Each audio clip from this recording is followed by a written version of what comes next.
Ya, Bismillahirrahmanirrahim. Assalamualaikum warahmatullahi wabarakatuh. Waalaikumsalam warahmatullahi taala wabarakatuh, Ustazah. So, untuk hari ni, okay, kita sambung yang daripada kita belajar yang lepas. Kita ada translasi, pantulan, putaran. Okay. Saya rasa tak ramai yang dapat jawab. Saya tak tahulah tak buat ke, tak cuba ke. Yang hantar jawapan dekat saya 7 orang kot tak silap. Nah, yang masuk pun dah berapa je kan. So, yang hantar 7 orang. Tapi, masalahnya tak ada yang tanya. Nah, kali ni senyap sunyi terus. Okay, boleh buat ke, tak boleh buat. Boleh buat tu okey lah. Yang tak boleh buat tu dia diamkan diri terus. So, saya tak tahu macam mana lagi nak tolong. Sebab awak pun tak ada nak usaha kan. Okay. So, yang lepas kita dah belajar translasi, pantulan dan putaran. Ingat translasi dia ada pergerakan ke kiri, ke kanan, ke atas, ke bawah. Okay. Untuk pantulan kita ada uh, paksi pantulan. Okay. Dan untuk putaran dia ada banyak sikit lah. Kita ada arah putaran, kita ada sudut putaran. Okay. Lepas tu kita ada pusat putaran. Okay. Dan kita menamakan proses itu adalah putaran.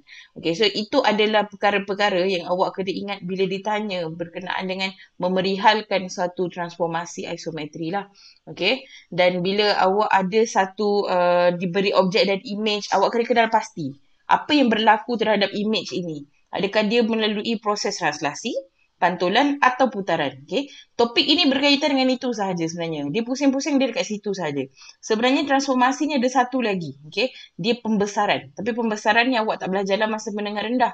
Dan dia tak termasuk dalam transformasi isometri. Kenapa? Hari ini kita akan tengok kenapa. Okay. So subtopik hari ini adalah isometri, kongruen dan simetri putaran. Okay. Dia sebenarnya lebih kepada penerangan sahaja. Sebenarnya awak dah belajar pun benda ni. Cuma nak dijelaskan apa itu isometri, apa itu kongruen dan apa itu simetri putaran. Okay. Dia tak pening sangatlah macam yang sebelum ni. Okay, next. So, hubungan di antara translasi, pantulan dan putaran dengan isometri. Okay. Translasi, pantulan dan putaran, kalau kita perasan, okay, image dan objeknya tidak berubah. Tidak berubah yang saya maksudkan adalah kalau segi empat dia punya objek itu, image yang terhasil juga adalah segi empat.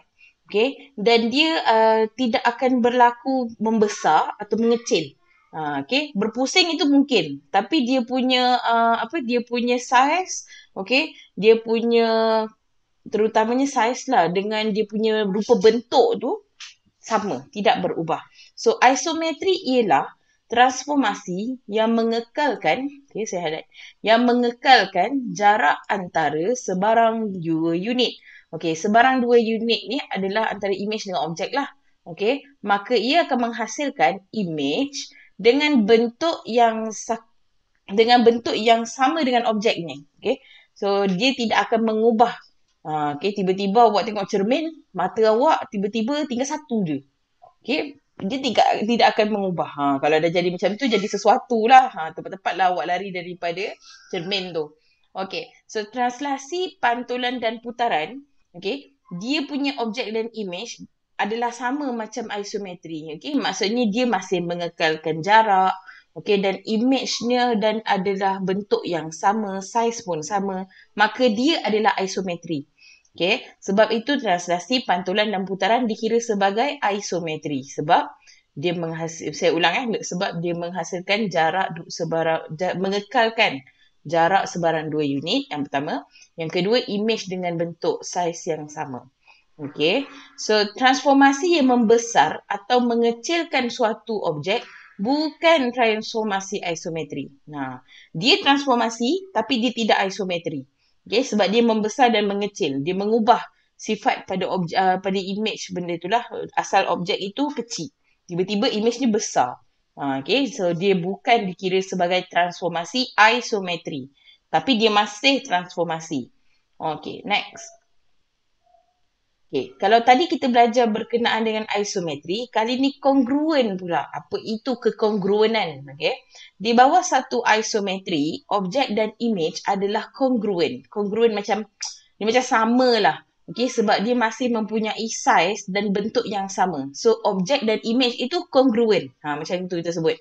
Okay. Ada yang baru masuk ke? Kejap ya. Okey. Untuk jawab WhatsApp. Okay. So dia kata objek dan image itu adalah kongruen bila berlakunya dalam transformasi isometri. So dekat sini dia kata maka objek image dihasilkan oleh translasi, pantulan dan putaran adalah kongruen. Yalah, sebab tadi kita dah tengok transformasi isometri, ketiga-tiga proses transformasi itu adalah isometri. Makanya image dan objek yang dihasilkan oleh ketiga-tiga transformasi tadi dipanggil sebagai kongruen. Okay. Tak payah pening sangat pun dengan term tu. Okay. Di perkataan dia nak bagi tahu kita sama je. Okay, kita tengok pada contoh. Okay, sekarang dia kata objek A, B, C dan D ia adalah kongruen. Okay, nyatakan isometri yang memetakan objek A kepada objek B. Okay, sekarang kita tengok A. Dia pergi jadi B. Awak nampak? Dia berputar. Okay, sekarang ni dia berputar sebab ayatnya adalah menyatakan. Dia tidak kata memerihalkan. Okay, so kita just nyatakanlah proses apa yang berlaku. Putaran ke, pantulan ke, translasi. Okay, so kalau dia kata memerihalkan, baru kita kena perihalkan dengan detail. Okay, so yang pertama dia kata objek A kepada objek B, kita nampak dia berpusing. Bila dia berpusing atau berputar, masa prosesnya adalah putaran. Okay, so next. Objek A kepada objek C. Okay, tengok A kepada C. Bentuknya sama, kedudukannya juga sama. Okay, yang mana bucu dekat bawah dia ni masih kekal di bawah. So, kita tahu dia adalah proses translasi. Ke kanan berapa unit ni? 1, 2, 3. Sekejap Saya tu ambil mouse. Okay. 1, 2, 3, 4, 5. Ke kanan 5. Ke bawah 1, 2, 3, 4, 5. 5 unit ke kanan dan 5 unit ke bawah lah. Okay, ini untuk proses translasi. Okay, dan seterusnya proses daripada objek A kepada objek D. Okay, dia bertentang. Satu sudut ini bertentang. So, makanya terang dan jelaslah dia adalah pantulan. Dia pantulkan balik image itu. Okay, so next. So, tentukan sama ada setiap transformasi yang berikut ialah isometri atau bukan. Okay, ingat isometri maksudnya sama. Dia menghasilkan saiz yang sama, bentuk yang sama. Okay, so soalan saya. Adakah A ini isometri atau bukan?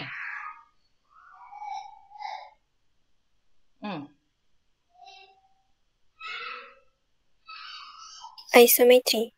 Isometri. Okay, boleh saya tahu proses apa yang berlaku dekat sini? Transformasi apa yang berlaku dekat sini?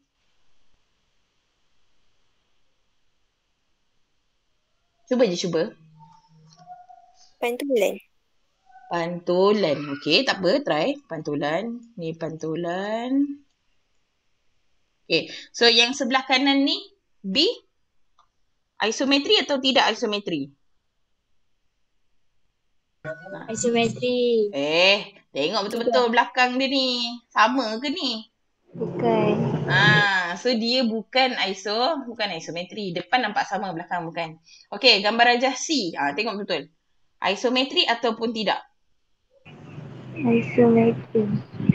Ini kalau perasan dia putar, betul?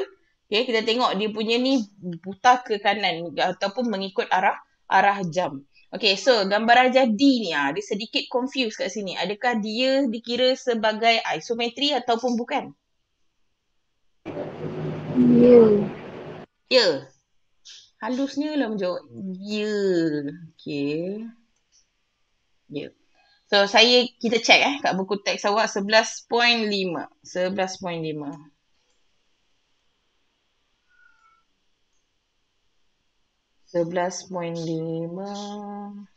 Macam mana? 11.4.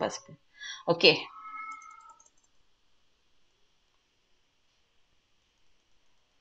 So, yang pertama transformasi isometri. Okey, betul. Iaitu pantulan. Okey. Yang kedua bukan transformasi isometri. Bukan terang dan nyata. Dekat bahagian ekor dia tak sama. Okey. Dan yang ketiga transformasi isometri. Yang keempat pun transformasi isometri. So, betul lah. Okay. Macam itu saja. Boleh faham? maksud isometri dengan kongruen ni kelas? Boleh faham tak? Boleh. Boleh, senang Boleh. Okay, so next ialah simetri putaran. Okay, simetri putaran adalah satu bentuk yang dikatakan mempunyai simetri putaran jika bentuk itu kelihatan sama dengan bentuk asal selepas melalui satu putaran. Tengok, sebenarnya benda ni dengan yang tadi semua perkataan yang awak ada dalam kepala adalah sama. Okay, tapi untuk simetri putaran, sebab dia ada word putaran, maksudnya dia perlu melalui satu putaran lah. Walaupun putaran itu kurang daripada 360 darjah. Okey, contoh 90 darjah ke, 280 darjah ke. Asalkan kita lalukan dia akan jadi bentuk yang sama, maka dia dikatakan sebagai simetri putaran. Okey. So, kita tengok objek ni. Okey, kenal pasti objek berikut yang manakah mempunyai simetri putaran. Untuk gambar A ni, ini gambar famous sekarang lah, okay, Malaysia Airlines, gambar kapal terbang punya, flight punya logo, okay. Bila dia melalui satu proses putaran, okay, kalau dia putar, adakah dia menghasilkan bentuk yang sama dengan sekarang? Contohlah, dia putar 180 darjah ke kanan. Okay, kalau awak buat macam tu, okay, dia akan, kita tukarkan dia 180 darjah, okay, dia akan pergi ke kanan. Okay, so ekor ni akan duduk dekat sebelah belakang, betul? Dan muncung dia ni akan duduk dekat depan. Okay, kita kata, samalah Ustazah, dia tak mengubah ke apa? Tak, dia bukan simetri putaran. Simetri putaran yang dia maksudkan adalah pada B ni. Yang mana kalau awak letaklah satu benda kat sini, kita contohlah kat sini. Kalau kita pusing pun, kita sampai tak boleh tahu yang mana satu benda yang kita letak tadi, dekat mana kedudukan asal dia. Okay, sebab dia sama macam kipas, betul? Kalau bilah kipas ada 3 bilah, kan? Mula-mula awak tengah baring, okey, awak dah label 1, 2, 3 bilah kipas tu. Bila kipas tu berpusing dan berhenti, adakah kita dapat bilah yang pertama tadi dekat kedudukan yang sama? Kita pun tak pasti. Okay, sebab bila dia pusing, dia menghasilkan image yang sama lagi walaupun dia pusing macam mana sekalipun. Okay, untuk C juga, okay, nampak macam saiz dia cantik je kan. Tapi bila kita tengok dia punya besar, saiz dia punya tirus ni tak sama panjang. So kalau kita pusing, kedudukan ini akan duduk kat bawah. So dia tak samalah. Jadi dia tidak simetri putaran. Dia bukan simetri putaran. Dia tidak mempunyai simetri putaran.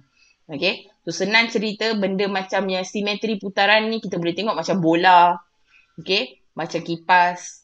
Lagi apa yang kita boleh tengok lagi pada ni simetri putaran ni? Macam ni lah. Satu lagi yang macam ni, yang bulat macam ni kita bagi kipas, macam kipas aircon tu pun ya, okay, kipas yang kat belakang tu kan. Okay, so next, dah habis. Itu saya cakap topik hari ni memang sangat ringkas. Okay, so hari ni punya latihan, okay, sikit je. Tak sikit lah, banyak sikit kalau ikutkan. Cuma soalan 3, 4 dengan soalan 3 yang bawah ni ringkas. Soalan 3, 6, 7 untuk menjana kecemerlangan ini adalah topik yang kita belajar sebelum ni. Translasi, pantulan, putaran. Tapi kalau awak tengok sebenarnya kita just fill in je. Senang lah. Tak susah sangat. Okay, untuk soalan 3 dengan 4, saya buka dah, tunjukkan sikit .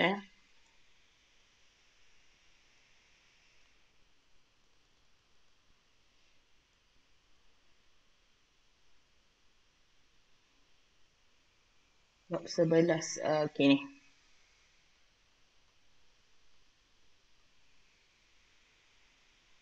Okay, latihan yang pertama. Okay, soalan ini jom cuba 11.5, 3 dan 4.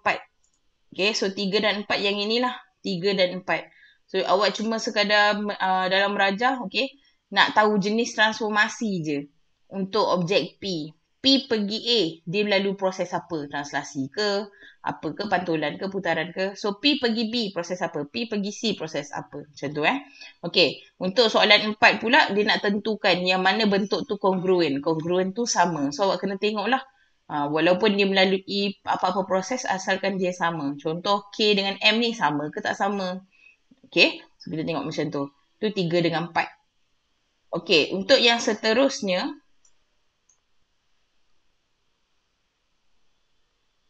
okay. Soalan 236, jom cuba 11.6, soalan 3. Okey, soalan 3 yang ini. Yang bintang ni. Objek simetri berikut diputarkan pada satu titik. Nyatakan peringkat simetri putaran jika kedudukan A berada di kedudukan C. A pergi C. Dia nak tahu peringkat simetri putaran. Okey. So, kedudukan B pergi kepada D. B pergi D, C pergi B, C pergi B, macam itulah. Okey. Dan yang terakhir, menjadi kecemerlangan 3, 6 dengan 7. Yang ini pun kita belajar balik je. Okey, 3, 6, 7 ni yang ni. Okey, lukis image bagi objek A di bawah translasi yang diberikan. So, A kat sini. Melalui proses negatif 7, 4. Dekat mana image yang terbentuk? Lukis je lah. Okey, so untuk soalan yang seterusnya adalah 6 dan 7. So, 6 kata, ni. Awak lukis satu macam paksi macam ni. Okay, lepas tu tentukan koordinat, koordinat, image atau objek bagi titik berikut di bawah paksi pantulan yang diberi. So, sekarang ni paksi pantulan dia adalah P dan Q. Ini paksi pantulan. So, kalau C, pantulan pada paksi Y, dekat mana akan terhasilnya image pada C, awak nyatakan koordinat dia. Macam tu. Okay. So, seterusnya. Tentukan koordinat image atau objek bagi titik berikut di bawah satu putaran yang diberi. Okey, sekarang ni titik K. Titik K, dia bagi tahu pusat putaran adalah pada kosong. Okey, sudutnya 90 darjah. Ikut arah jam, baca koordinat dia macam tu. So, sama ada yang ini awak nak buat satu-satu ke, buat sekaligus pun boleh dalam satu gambar saja. Yang penting koordinat itu terhasil lah. Awak boleh baca koordinat dia. Okay. So, kenapa saya tak screenshot benda ni? Sebab saya takut nanti kalau siapa-siapa yang print tak nampak. Sebab tu saya tulis macam ni. So, awak refer buku teks lah. Okay, ada apa soalan kelas? Tak ada. Okay, tolong saya minta kerjasama lah daripada awak semua. Okay, tolong siapkan kerja rumah. Yang ini saya bagi masa lama sikit. Saya bagi 2 hari untuk submit. Lagi 2 hari pukul 12 tengah hari tolong hantar. Okey, saya bukan nak cakap banyak-banyak, tapi dengan cerita awak akan ada exam, betul? So, exam yang kali ni, saya akan pakai yang hari tu punya soalan yang saya dah buat. Maksudnya, yang baru-baru ni tak masuk lagi lah. Okay? Yang hari tu, yang dulu saya pernah bagi tahu masuk apa tu, okay, itu yang akan masuk. So, yang terbaru ni, saya akan standby untuk akhir tahun lah. Okay? Sebab nanti kan banyak sangat awak tak boleh nak fokus. Sedangkan yang belajar dalam kelas pun susah nak dapat kan. Kalau dalam online ni lagi macam mencabar. Okay. So kalau tak ada apa-apa sebelum live, jangan live dulu. Sebelum live, okay, saya akan bagi semula link kehadiran. Okay, tengok dekat message. Okay, tolong isi kehadiran ni pada yang belum isi kehadiran. Pada yang dah isi kehadiran tak ada masalah lah. Okey, itu saja dari saya. Ada apa-apa soalan lain?